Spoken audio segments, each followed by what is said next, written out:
Remington Harrow, a successful software engineer, and his wife, Cordelia, a talented interior designer, appeared to their friends and neighbors as the perfect couple. Their home, complete with a manicured lawn and white picket fence, symbolized their seemingly ideal life.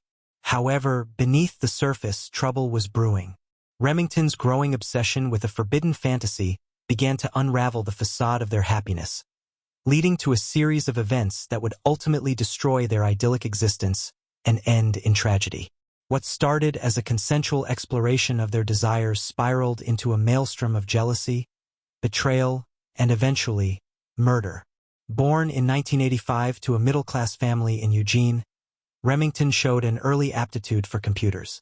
His parents, both educators, encouraged his interests, and by high school he was already coding his own programs. Despite his intellectual abilities, Remington often felt socially awkward and out of place among his peers. Cordelia, born in 1987, was raised in a wealthy family in Seattle, Washington, as the youngest of 3 children. From a young age, she was lively and creative, with her parents, who were successful real estate developers, providing her with numerous opportunities, including art classes and interior design courses. Their paths first crossed in 2005 at Reed College in Portland. Remington, then a junior majoring in computer science, accidentally bumped into Cordelia, a freshman art student, in the campus library. He was immediately captivated by her radiant smile and effortless charm, while Cordelia found herself drawn to Remington's quiet intensity and brilliant mind. Their relationship blossomed into a whirlwind romance filled with intellectual conversations, late-night coding sessions where Cordelia would sketch as Remington typed, and explorations of Portland's vibrant art scene. Despite their differing backgrounds and personalities, they complemented each other perfectly. In 2009, shortly after Cordelia's graduation, they married in a picturesque vineyard in the Willamette Valley. The wedding was a joyful affair, full of promise for a bright future. Remington had already secured a high-paying job at a tech startup in Portland, while Cordelia began establishing her name in the city's competitive interior design market. For the first few years of their marriage, life seemed idyllic. They purchased their dream home in Oak Ridge, traveled the world, and built a wide circle of friends. Remington's career soared as he climbed the corporate ladder, eventually becoming a senior engineer at a tech firm, while Cordelia's design business thrived, with her work being featured in several magazines. From the outside, the Harrows appeared to have it all: successful careers, a beautiful home, and a strong, loving marriage. However, as they entered their 30s, subtle cracks began to appear in their seemingly flawless life, setting the stage for the tumultuous events that were about to unfold. As they approached their 10th wedding anniversary, a growing restlessness began to creep into their relationship. The passion that once blazed brightly between them had settled into a comfortable but occasionally monotonous routine. Remington, always introspective, found himself increasingly drawn to online forums and discussions about alternative sexual lifestyles. What began as an innocent curiosity about how other couples navigated their love lives gradually deepened into a particular fascination with the concept of cuckolding. The idea of watching his wife with another man, of being a voyeur to her pleasure, stirred something within him.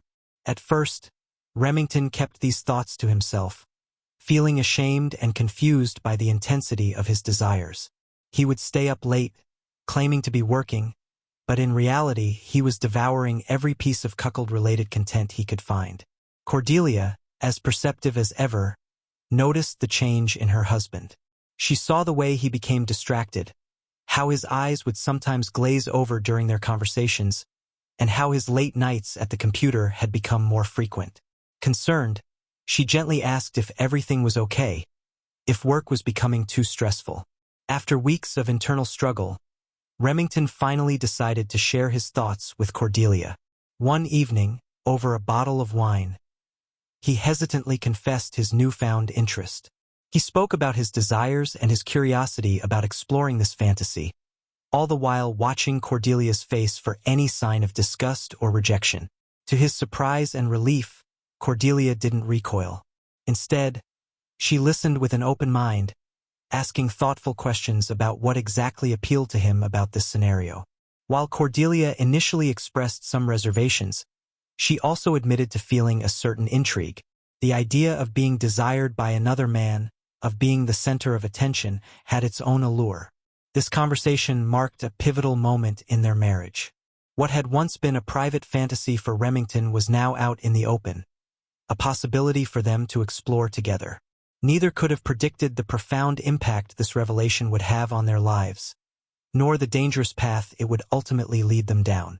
The Harrows' foray into the world of cuckolding began cautiously. They set ground rules, discussed boundaries, and agreed to take things slowly. However, finding the right person to introduce into their marriage proved challenging. They sought someone who was not only attractive and charismatic, but also discreet and respectful of their arrangement. Enter Thaddeus Blackwood. Cordelia met him at a charity art auction in downtown Portland. Tall, with piercing green eyes, Thaddeus exuded a magnetic charm that drew people to him. As the owner of a successful art gallery, he moved effortlessly through Portland's cultural elite, his wit and knowledge making him the center of attention at any gathering. Cordelia was immediately captivated by Thaddeus's sophisticated aura. They spent the evening engaged in animated conversation about emerging artists and the latest trends in interior design. When Thaddeus casually mentioned that he was unattached and open to new experiences, Cordelia felt a spark of excitement. That night, she relayed her encounter with Thaddeus to Remington, watching his eyes light up as she described the man who had caught her attention. They agreed that Thaddeus might be the perfect candidate for their exploration, and Remington encouraged Cordelia to nurture the connection, his excitement palpable. Over the next few weeks, Cordelia and Thaddeus met for coffee several times, ostensibly to discuss potential collaborations between his gallery and her design firm. Each time, Cordelia returned home to regale Remington with stories of their encounters, further stoking the flames of his fantasy. Finally, after a particularly flirtatious meeting, Cordelia decided it was time to broach the subject with Thaddeus. To her surprise and delight, he was intrigued by the proposition. Thaddeus admitted to having participated in similar arrangements before and understood the delicacy required. With Thaddeus on board, the stage was set for the Harrows to turn fantasy into reality. Little did they know that this decision would set in motion a series of events that would irrevocably change their lives. The night of the first encounter arrived with a mix of nervous energy and excited anticipation. Remington and Cordelia had spent weeks planning every detail, from the ambient lighting in their bedroom to the bottle of expensive champagne chilling in an ice bucket. Thaddeus arrived at 8 p.m. sharp, looking dashing in a tailored charcoal suit. He brought with him a bouquet of exotic flowers for Cordelia and a rare bottle of scotch for Remington, a gesture that impressed them both with its thoughtfulness. The evening began in the living room with drinks and light conversation, as Thaddeus regaled them with stories from the art world, his charisma on full display. Cordelia, dressed in a slinky black dress, laughed at Thaddeus's jokes and touched his arm with increasing frequency. Remington watched from his armchair, a tumbler of scotch in hand, his heart racing with every interaction between his wife and their guest. As the night progressed and the alcohol flowed, the atmosphere grew charged with sexual tension. Finally, with a meaningful look at Remington, Cordelia took Thaddeus by the hand and led him upstairs. In the bedroom, Remington settled into a corner armchair as Cordelia and Thaddeus began to kiss passionately. When Thaddeus and Cordelia finally fell onto the bed, their bodies entwined, Remington felt a potent mix of arousal and an unexpected twinge of jealousy. The encounter was intense and passionate, and Remington watched, transfixed, as his fantasy played out before his eyes. The reality was more visceral and overwhelming than he had imagined. Afterward, as they all lay spent in silence, Remington experienced a complex swirl of emotions. There was satisfaction. His long-held fantasy had been realized, but also a nagging sense of unease, a feeling that something fundamental had shifted. Thaddeus left shortly after, with promises to stay in touch.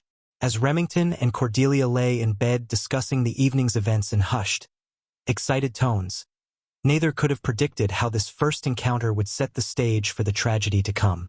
They had opened Pandora's box, and there would be no closing it again. Encouraged by the success of their first foray into cuckolding, They eagerly arranged more meetings with Thaddeus. What had started as a monthly indulgence quickly became a weekly one. Each encounter seemed to push the boundaries further, with Thaddeus staying longer and the intensity between them growing stronger.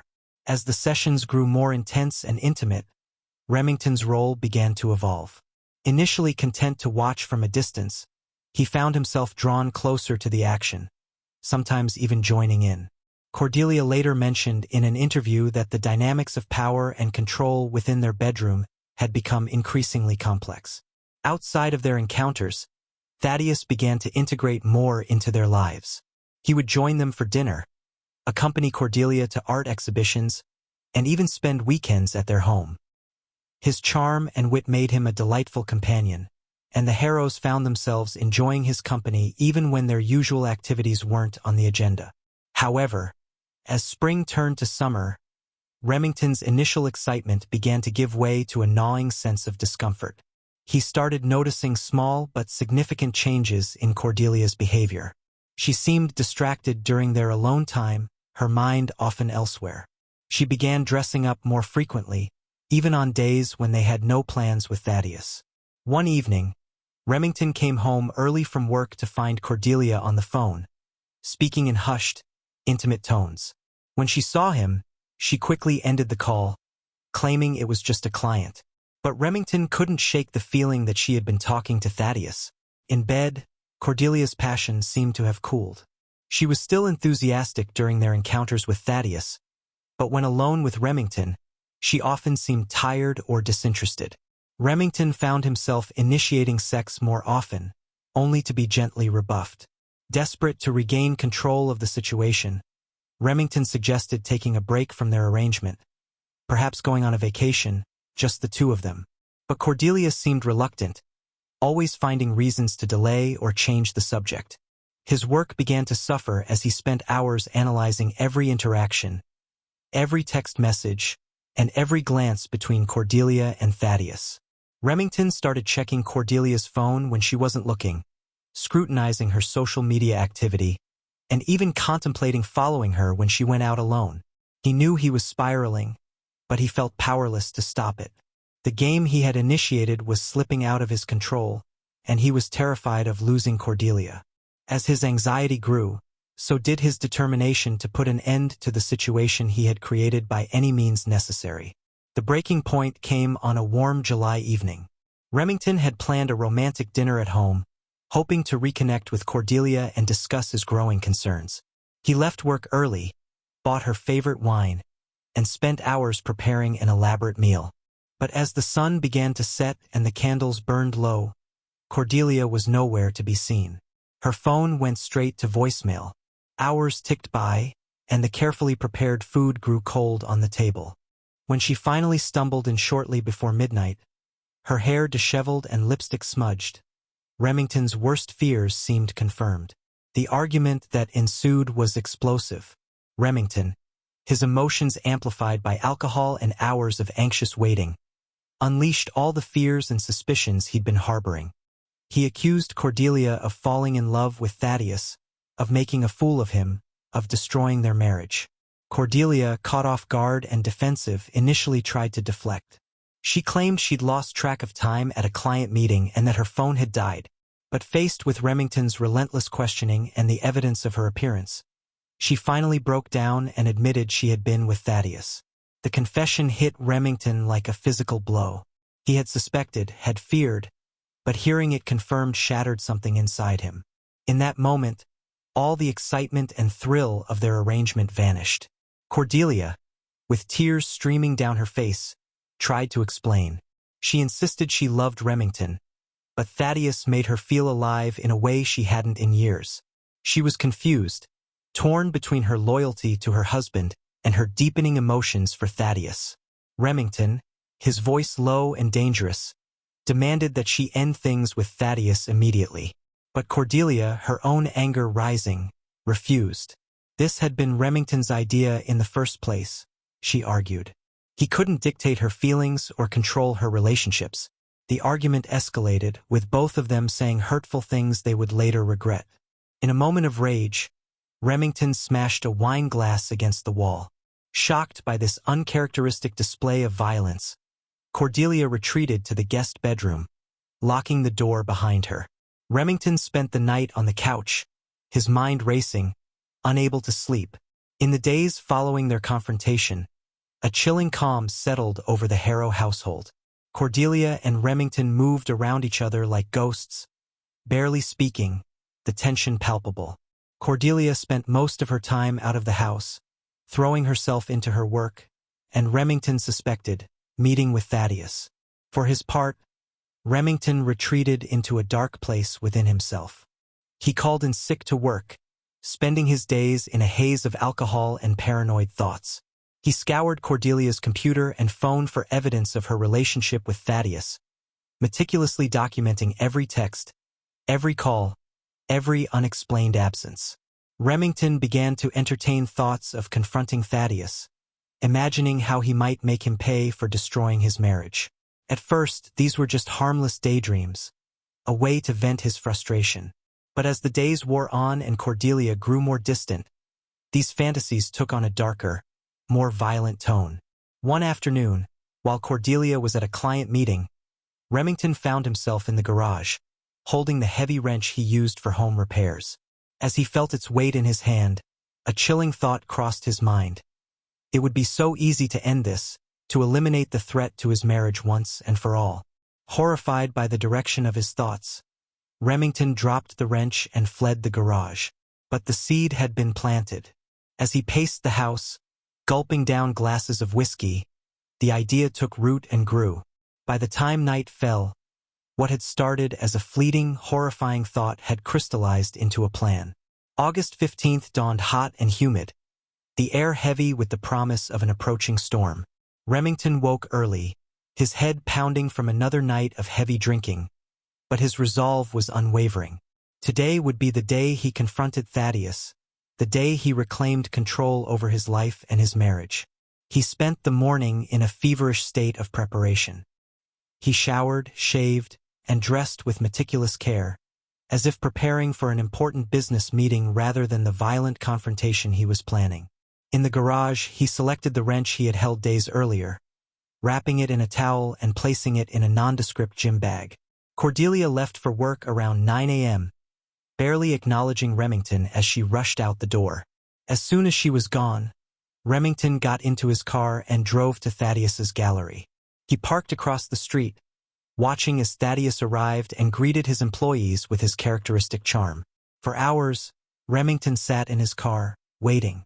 As closing time approached, Remington saw Thaddeus bid farewell to his last customer and begin locking up the gallery.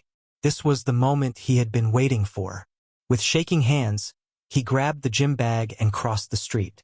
Thaddeus was locking the gallery door when Remington approached. Surprise flickered across Thaddeus's face before it settled into a wary smile. "Remington," Thaddeus said. "This is unexpected. Is everything all right?" Remington felt a surge of rage at Thaddeus's casual tone, as if he hadn't been destroying Remington's life for months. Without conscious thought, he swung the gym bag, catching Thaddeus off guard and sending him stumbling back against the gallery door. What followed was a blur of violence and desperation. Remington pulled out the wrench, swinging it wildly as Thaddeus tried to defend himself. But Remington was beyond reason. Every blow was fueled by months of jealousy, insecurity, and rage. When it was over, Remington stood panting over Thaddeus's motionless body, the wrench slick with blood in his trembling hand. The reality of what he had done crashed over him like a tidal wave. He had just killed a man. He had just destroyed his own life in a futile attempt to save it. Remington went through the motions of covering his tracks. He dragged Thaddeus's body into the alley behind the gallery, hiding it behind a dumpster. Remington wiped down the door handle and any surfaces he might have touched. Still in a state of shock, he drove home, the weight of his actions settling over him like a shroud. The storm that had been threatening all day finally broke as he pulled into his driveway, the rain washing away the blood on his hands but doing nothing to cleanse his conscience. The hours following the murder passed in a nightmarish blur for Remington. He stumbled into the house, barely making it to the bathroom before violently emptying the contents of his stomach. As the adrenaline wore off, the full impact of his actions hit him. He had killed a man. He was a murderer. Operating on autopilot, Remington set about destroying evidence. He burned his clothes in the backyard fire pit, scrubbed the car clean, and took a shower. When Cordelia came home, Remington had composed himself enough to pretend normalcy. He greeted her with forced cheerfulness, suggesting they order takeout and watch a movie. As they sat on the couch, the TV flickering unwatched, Remington's mind raced. He knew it was only a matter of time before Thaddeus's body would be discovered. He needed an alibi, a story to tell when the inevitable questions came. He casually mentioned to Cordelia that he had spent the day at home catching up on work and doing some yard work. He even showed her a small cut on his hand, claiming he had nicked himself while pruning the rose bushes, a cut that had actually come from his struggle with Thaddeus. 2 days after the murder, the news broke. Thaddeus Blackwood, a prominent art dealer and fixture of Portland's cultural scene, had been found dead behind his shop. The police were treating the death as a homicide. Remington learned of Thaddeus's murder while at work, overhearing colleagues discussing the shocking news. He felt the blood drain from his face, his hands shaking so badly that he had to excuse himself to the restroom. The investigation moved quickly. Detective Aliana Rossi, a veteran of the Police Bureau's Homicide Division, took charge of the case. She and her team meticulously combed through Thaddeus's life, interviewing friends, family, and business associates. It didn't take long for them to uncover Thaddeus's relationship with the Hollows. Cordelia, devastated by the news of Thaddeus's death, initially tried to downplay their connection. However, faced with evidence from Thaddeus's phone records and witness accounts, she eventually admitted to the affair. When the police came to interview Remington, he was prepared. He expressed shock and sadness at Thaddeus's death, acknowledging that, while their arrangement had been unconventional, he had considered Thaddeus a friend. He calmly recounted his movements on the day of the murder, his story aligning perfectly with what he had told Cordelia. Detective Rossi, however, sensed something off about Remington's demeanor. His calm seemed forced, and his grief appeared overly performative. She made a mental note to dig deeper into his background and movements. As the investigation progressed, the police began to piece together a timeline of Thaddeus's last day. Security footage from nearby businesses showed him entering the gallery in the morning but never leaving. His last phone call had been to Cordelia, ending abruptly around closing time. The net was slowly closing around Remington as the days turned into weeks. Cordelia's grief over Thaddeus's death deepened. She threw herself into her work, often staying late at the office to avoid the stilted silences that now characterized her home life with Remington. At first, Remington's attentiveness in the wake of the tragedy had touched her. He seemed genuinely concerned for her well-being, always ready with a comforting word or a shoulder to cry on. But as time passed, she began to notice inconsistencies in his behavior. Cordelia found herself revisiting the events leading up to Thaddeus's death. She remembered Remington's jealousy, his desperate pleas for her to end the affair. The more she thought about it, the more a terrible suspicion began to take root in her mind. She started paying closer attention to Remington's actions, noting when he left the house and checking his browser history when he wasn't around. She even considered hiring a private investigator but couldn't bring herself to take that final step. As her suspicions grew, so did her fear. If Remington was capable of what she was beginning to suspect, what else might he be capable of? For the first time in their marriage, Cordelia found herself afraid of her husband, unsure of the man she had promised to love for better or worse. The breakthrough in the case came from an unexpected source. A homeless man known to frequent the alley behind Thaddeus's gallery came forward with information. He claimed to have seen a man matching Remington's description entering the alley on the night of the murder, carrying a gym bag. This new lead energized the investigation. Detective Rossi and her team scrutinized Remington's movements more closely and discovered traffic camera footage that contradicted his alibi, showing his car near the gallery around the time of the murder. As the evidence mounted, Remington's behavior became increasingly erratic. He began drinking heavily, snapping at colleagues, and becoming paranoid about being followed. Cordelia, now convinced of her suspicions, started to distance herself from him, staying with a friend under the guise of needing space to grieve. The final piece of the puzzle fell into place when the police, armed with a search warrant, found small traces of blood in Remington's car that matched Thaddeus's DNA. They also discovered the murder weapon, the blood-stained wrench, that Remington had hidden in the attic, unable to bring himself to dispose of it completely. On a rainy September morning, nearly a month after Thaddeus's death, Detective Rossi arrived at the Harlow residence with a team of officers. They found Remington sitting in the living room, a half-empty bottle of whiskey beside him. As the detective read him his rights, Remington offered no resistance. In that moment, he felt an odd sense of relief. The game was over. The lies, the fear, the vigilance. It could all stop now. Remington Harlow's trial was brief but sensational. He pleaded guilty to second-degree murder, his confession a rambling account of jealousy, fantasy, and fatal obsession. He was sentenced to 25 years to life in prison. Cordelia, shattered by the revelation of her husband's actions, filed for divorce shortly after his arrest. She sold the house, unable to live with the memories it held, and moved out of state to start a new life. Your support has kept us moving. Please like, subscribe, and turn on notification to know when our next story drop.